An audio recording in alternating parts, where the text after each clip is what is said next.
Bulletin में सबसे पहले आपको बताएं कि पाकिस्तान ने भारतीय जासूस और दहशतगर्द कुलभूषण जाधव को कौंसलर रसाई देने का फैसला कर लिया है।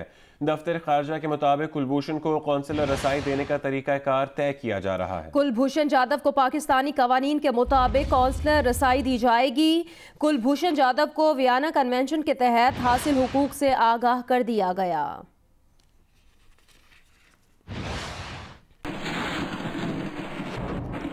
मुस्लिम लीग नून की नायब सदर मरियम नवाज एहतसाब अदालत में पेशी के लिए लाहौर से इस्लामाबाद रवाना हो गईं। रवानगी के वक्त पार्टी कारकुन जाती उम्रा में जमा हुए, क़यादत के हक में नारे लगाए। एहतसाब अदालत ने एवनफील्ड रेफरेंस में जाली ट्रस्ट डीड पेश करने पर मरियम नवाज को आज अदालत में तलब कर रखा है। फेडरल जुडिशल कॉम्प्लेक्स के बाहर सिक्योरिटी के गैर मामूली इंतजाम किए जाएंगे और गैर मुतालिका अफराद को अहाता अदालत में दाखिले की इजाज़त नहीं होगी। मरियम नवाज ने एवनफील्ड रेफरेंस में जाली ट्रस्ट डीड पेश करके अदालत को गुमराह किया था। अदालत अपने इख्तियारात इस्तेमाल करते हुए मरियम नवाज को इस जुर्म में भी सजा सुनाए। ये मौक़िफ़ अपनाया गया है नैब की जानिब से एहतसाब अदालत में दायर दरख्वास्त में, जिसकी समाअत एहतसाब अदालत के जज मोहम्मद बशीर करेंगे। अदालत ने नैब की दरख्वास्त पर इब्तिदाई समाअत के बाद मरियम नवाज को 19 जुलाई को अदालत में पेश होने का नोटिस जारी किया था। इससे कबल यही अदालत एवनफील्ड रेफरेंस में नवाज शरीफ की मुआवनत पर मरियम नवाज को 7 साल कैद और 20 लाख पाउंड जुर्माने की सजा सुना चुकी है।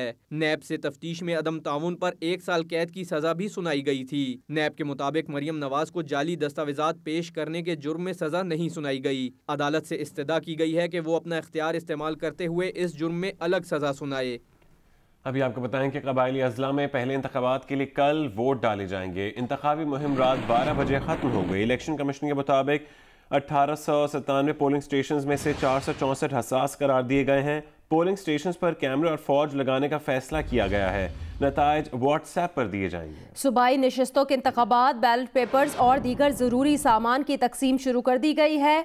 गवर्नमेंट कॉमर्स कॉलेज जमरूद में इलेक्शन हुकाम के ज़ेर निगरानी इंतखाबी सामान तकसीम किया गया। इलेक्शन के सामान की तकसीम के मौके पर सख्त सिक्योरिटी इंतजाम किए गए हैं।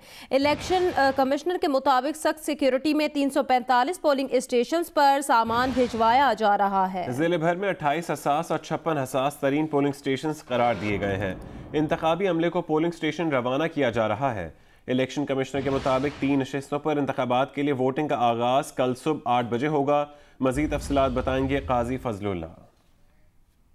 मैं ज़िला खैबर के गवर्नमेंट कॉमर्स कॉलेज में मौजूद हूँ। यहाँ से ज़िली इलेक्शन कमिश्नर मोहम्मद नदीम खान की निगरानी में इंतखाबी बैलेट पेपर्स और इंतखाबात की दीगर ज़रूरी सामान जो है वो दूर दराज पोलिंग स्टेशन को भिजवाई जा रही है। यहाँ पे जो है सिक्योरिटी फोर्सेस पुलिस की बारी नफरी तैनात की गई है। इंतहाई सख्त सिक्योरिटी के इंतजाम हैं। इलेक्शन कमिश्नर का कहना है कि बैलेट पेपर्स और दीगर जो सामान है या इंतखाबी अमला जो है वो इंतहाई सिक्योरिटी इंतजाम में अपने अपने पोलिंग स्टेशन को आज पहुंचाई जाएगी। ये बात काबिल ज़िक्र है कि ज़िला खैबर में जो है 3 सूबाई नशस्तें हैं। इसमें PK 105, PK 106 और PK 107, इसमें मजमूई तौर पर 345 पोलिंग स्टेशन कायम की गई हैं, जिनमें 28 हसास पोलिंग स्टेशन हैं, जबकि 56 यानी 56 हसास तरीन पोलिंग स्टेशन कायम किए गए हैं। जो हसास तरीन पोलिंग स्टेशन हैं उनमें CCTV के कैमरे नस्ब किए गए हैं और इंतहाई सख्त सिक्योरिटी इंतजाम किए गए हैं।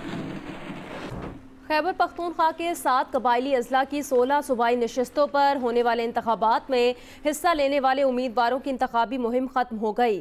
अब किसकी जीत होगी और कौन हारेगा, अवाम किसे अपना नुमाइंदा मुंतखब करेंगे, फैसला 20 जुलाई को हो जाएगा।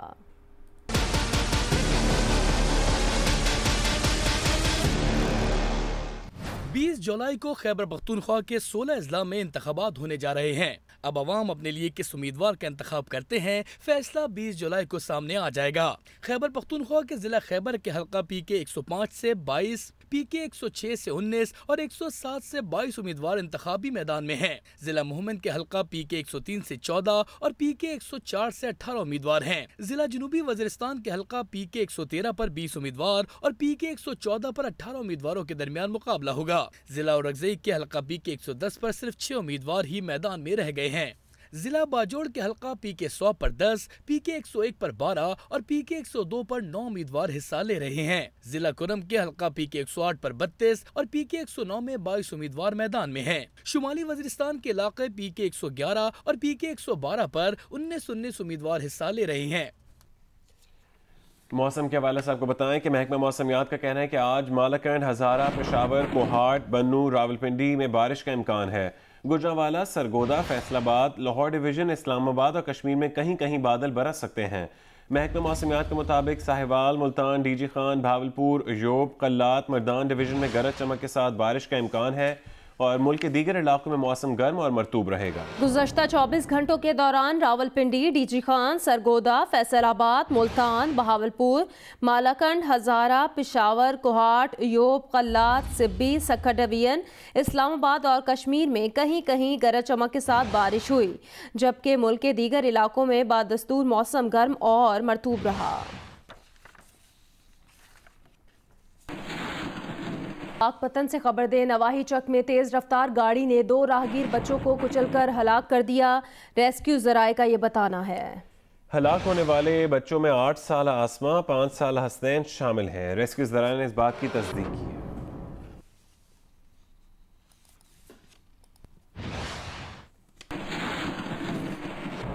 आगे बढ़ते हैं। नैब ने साबिक वजीर आजम शाहिद खाकान अब्बासी को LNG केस में गिरफ्तार कर लिया। जिस्मानी रिमांड के लिए आज इस्लामाबाद की एहतसाब अदालत में पेश किया जाएगा। नैब जराए का कहना है कि शाहिद खाकान अब्बासी की गिरफ्तारी का फैसला साबिक सेक्रेटरी पेट्रोलियम आबिद सईद के खिलाफ वादा मुआफ गवाह बनने के बाद किया गया। मजीद बताएंगे हमारे नुमाइंदे इस रिपोर्ट में।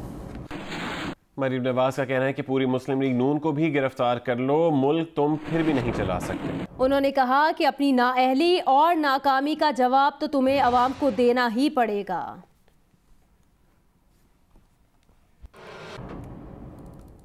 ये लाहौर से इस्लामाबाद के लिए रवानगी के वक्त की तस्वीर है, जब मरियम नवाज़ इस्लामाबाद में एहतसाब अदालत में पेशी के लिए रवाना हो रही थी।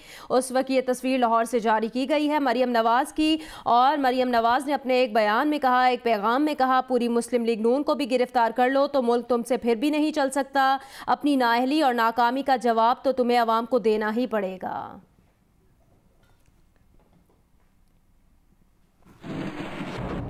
मुस्लिम लीग नून के सीनियर रहनुमा एहसन इकबाल का कहना है कि शाहिद खाकान अब्बासी की गिरफ्तारी फाशिज्म और सियासी एजेंडे का हिस्सा है।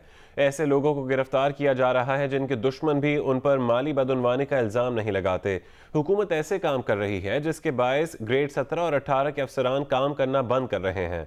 उन्होंने कहा कि कारकुन क़यादत के बगैर सड़कों पर निकलेंगे तो उन्हें संभालना मुश्किल हो जाएगा और ऐसा जल्द होगा। वो प्रोग्राम आज शाहजेब खानजादा के साथ में गुफ्तगू कर रहे थे।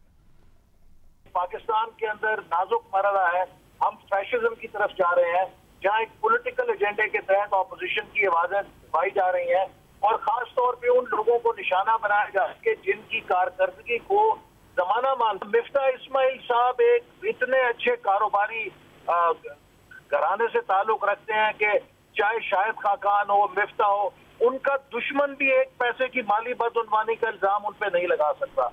वज़ीर आज़म इमरान खान की मुआविन ख़ुसूसी बराए इत्तलात फिरदौस आशिक अवान का कहना है, शाहिद खाकान अब्बासी को गिरफ्तार होने की ख्वाहिश थी, आज उनकी ख्वाहिश पूरी हो गई है। फिरदौस आशिक ने कहा कि ये नया पाकिस्तान है, यहाँ अब इदारे ख्वाहिशात के ताबे नहीं। जब कानून की अमलदारी शुरू होती है तो उनके चेहरों के रंग बदल जाते हैं। जो लोग कानून को अपने ताबे रखते थे, आज वो कानून के ताबे आ रहे हैं तो उन्हें परेशान होने की ज़रूरत नहीं होनी चाहिए। उन्हें कानून का सामना करना चाहिए।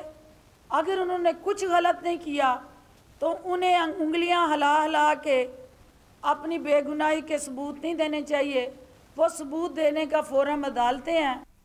और वज़ीर आज़म के मुआविन ख़ुसूसी बराए एहतसाब शहजाद अकबर का कहना है कि वो आइंदा हफ्ते शहबाज शरीफ को ये बताएंगे कि उनके लिए किन किन लोगों ने मनी लॉन्ड्रिंग की। नवीद इकराम प्ली बारगेन कर चुके हैं और अली इमरान मफरूर हैं। कानून के मुताबिक उसकी जायदाद जब्त होगी और रिकवरी भी की जाएगी। लाहौर में प्रेस कॉन्फ्रेंस करते हुए शहजाद अकबर का कहना था कि शहबाज शरीफ से इरा फंड से की गई सिर्फ 3 अदायगियों का पूछ रहे हैं, इसका जवाब दे दें, कौम को गुमराह न करें। ये बताएं कि आपके दामाद अली इमरान को 6 करोड़ रुपए क्यों दिए गए। ये केस नवीद इकराम के खिलाफ तो सिंपल से था ये कि ये अनसेंक्शनड अमाउंट थी। सेंक्शन होती है, मिसाल के तौर पर इरा है, वो क्या करता है, वो कोई कॉन्ट्रैक्ट कर रहा है, कोई रिकन्स्ट्रक्शन कर रहा है, कोई सप्लाई का कॉन्ट्रैक्ट होगा, वो अपने कॉन्ट्रैक्टर को या सब कॉन्ट्रैक्टर को पैसे देगा। जो अली इमरान है या इसकी कंपनी है, इसका इरा के साथ कोई ठेका नहीं था, ना ही ये कॉन्ट्रैक्टर था, ना ये सब कॉन्ट्रैक्टर था। तो यहाँ पे अप्रूविंग अथॉरिटी का सवाल पैदा नहीं होता, ये सीधा सीधा डाका था। इसलिए जिस दिन नवीद इकराम पकड़ा गया वो तो सब कुछ कबूल लिया। वफाकी वज़ीर दाखिला एजाज शाह ने कहा है कि एहतसाब शुरू हो गया है, जिसने जो किया है वो भुगतेगा। नैब की किसी कार्रवाई से हुकूमत का कोई ताल्लुक नहीं है। अगर शाहिद खाकान अब्बासी ने कुछ नहीं किया तो उन्हें छोड़ दिया जाएगा। इस चीज़ को तो जरदारी साहब ने खुद पूजे में बंद कर दिया। उन्होंने खुद कहा था कि ऐसा तो होता है, ऐसे काम होता इसमें तो किसी को और से पूछने की बात ही नहीं, कुछ किया ही होगा। आपको क्यों नहीं गिरफ्तार किया? ऐसे ही उन्होंने कुछ किया है। एक मिनट गुजारिश सुन ले। पहली बात तो ये है कि नैब इज़ ए इंडिपेंडेंट अदारा। नैब का चेयरमैन पीपल्स पार्टी और मुस्लिम लीग ने सिलेक्ट किया है, उसमें कोई रोल नहीं है इमरान खान का या PTI का। PTI के बंदे पकड़े गए हैं, उसमें कोई रोल नहीं था। अभी अगर PTI के होते तो अलीम खान साहब हमारे सीनियर मिनिस्टर थे, हम उनको पकड़ाते। अभी जो हमारे दूसरे मिनिस्टर हैं सब्तैन साहब मियांवारी से, उन्होंने 2008 का उनके खिलाफ एक केस निकाल लिया, उनको पकड़िए, हम पकड़ने देते।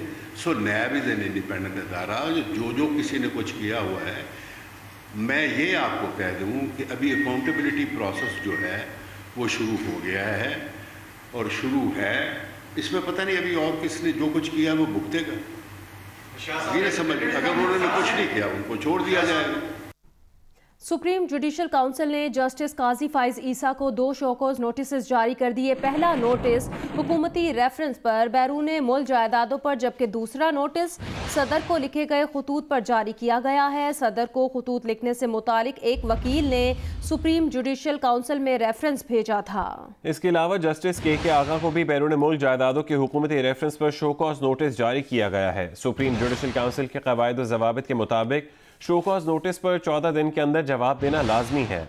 जस्टिस काजी फाइज ईसा और के आगा को शोकॉज नोटिस 16 जुलाई को जारी किए गए हैं। जस्टिस काजी फाइज ईसा को दोनों शोकॉज नोटिस मौसूल हो गए।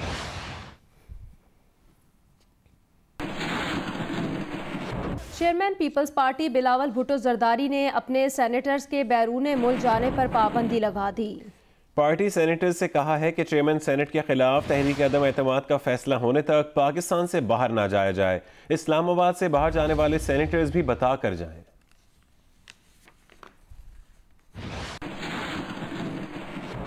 खबर दे कराची से, जिसके इलाके शाह लतीफ टाउन में नामालूम अफराद ने घर में घुसकर फायरिंग कर दी। पुलिस के मुताबिक मकतूलीन का ताल्लुक बन्नू से है और एक का नाम अबरार है और दूसरे का नाम शहाबा बताया जा रहा है। उन्होंने पसंद की शादी की थी। मौके से पिस्तौल की गोलियों के 15 खोल मिले हैं। मोटरसाइकिल सवार मुल्जिमान फरार हो गए।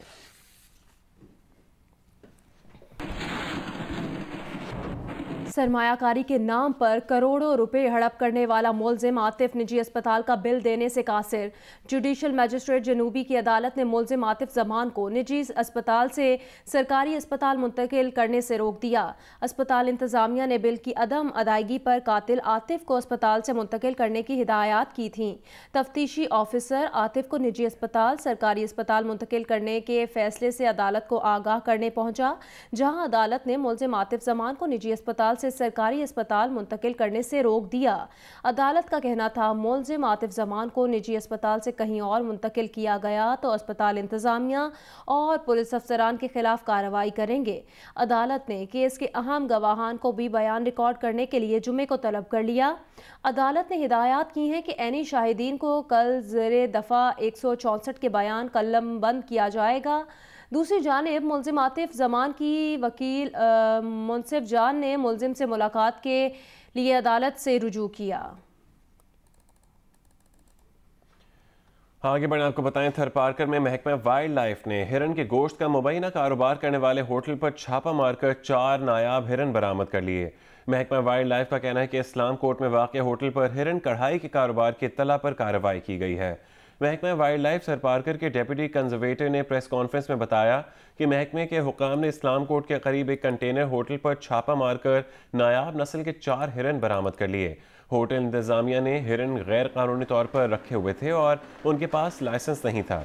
अफसरान के मुताबिक उन्हें इत्तलात थी कि होटल में हिरन के गोश्त का कारोबार किया जाता है और हिरन के गोश्त की कढ़ाई भी फरोख्त की जाती है। उन्होंने कहा कि बरामद किए गए हिरनों को तहवील में लेकर होटल इंतजामिया के खिलाफ तफ्तीश की जा रही है। खेल के मैदान से खबर है, पाकिस्तान ने रिवायती हरीफ भारत को शिकस्त देकर वेस्ट एशिया बेसबॉल कप के फाइनल में जगह बना ली है। कोलंबो में खेले गए वेस्ट एशिया बेसबॉल कप के सेमीफाइनल में पाकिस्तान ने रिवायती हरीफ भारत को आउट क्लास कर दिया। दोनों टीमों के दरमियान मैच का फैसला 7 इनिंग्स में हो गया, जिसमें पाकिस्तान की जीत का स्कोर 13-2 रहा। फाइनल में पाकिस्तान का मुकाबला मेजबान श्रीलंका से होगा, जिसने दूसरे सेमीफाइनल में ईरान को मात दी। इवेंट का फैसला कुनमार्का 20 जुलाई को खेला जाएगा। पाकिस्तान हॉकी फेडरेशन के सदर ब्रिगेडियर रिटायर्ड खालिद सज्जाद खोखर का कहना है कि जब तक करप्शन के इल्जामात से खुद को क्लियर नहीं करा लेंगे, इस्तीफा नहीं देंगे। अब्दुस सत्तार एदी हॉकी स्टेडियम पर पुरहुजूम प्रेस कॉन्फ्रेंस करते हुए पाकिस्तान हॉकी फेडरेशन के सदर ब्रिगेडियर रिटायर्ड खालिद सज्जाद खोखर ने कहा कि उन्हें कुर्सी से चिमटे रहने का कोई शौक नहीं। आप कुर्सी के साथ आप चिपके हुए नहीं, मैंने कहा था ठीक है, आप मुझे कोई नाम दे दें जो बगैर पैसे के और इस तरीके से पैसे अरेंज भी करेगा और इस हॉकी को भी उठा के ले जाएगा, मैं कल इसको छोड़ देता हूँ। इस्तीफे देने की बात और है, इस वक्त स्टेज वो है जो कि मेरे टाइम पे ही हॉकी नीचे आई है। मैं इसको एक रिस्पेक्टेबिलिटी के लेवल पे लेके जाना चाहता हूँ। दूसरे एलिगेशंस हैं, वो चाहे फेडरेशन पे है, मैं समझता हूँ मेरे पे एलिगेशंस हैं।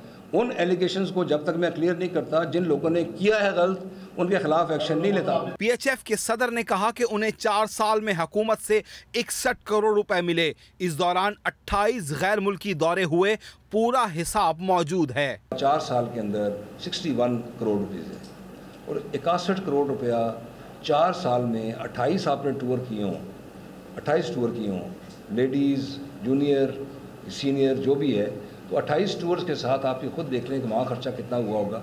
वो सारा हमने हिसाब बना लिया है। ऑडिट से हमने वो पॉइंट्स उनके आ गए हैं, उनके जवाब बना दिए हुए हैं और इंशाल्लाह हम ये जवाब उनको वापस दे देंगे। जियो न्यूज़ पर चलने वाली हॉकी क्लब ग्राउंड की खस्ता हाल पर पाकिस्तान हॉकी फेडरेशन के सेक्रेटरी आसिफ बाजवा ने कहा कि ये कौमी असासा है। फेडरेशन के पास जितने वसाइल हैं उनसे ग्राउंड बेहतर बनाने की कोशिश करेंगे। नेशनल हेरिटेज को, ये एक तारीखी विरसा है पाकिस्तान हॉकी का।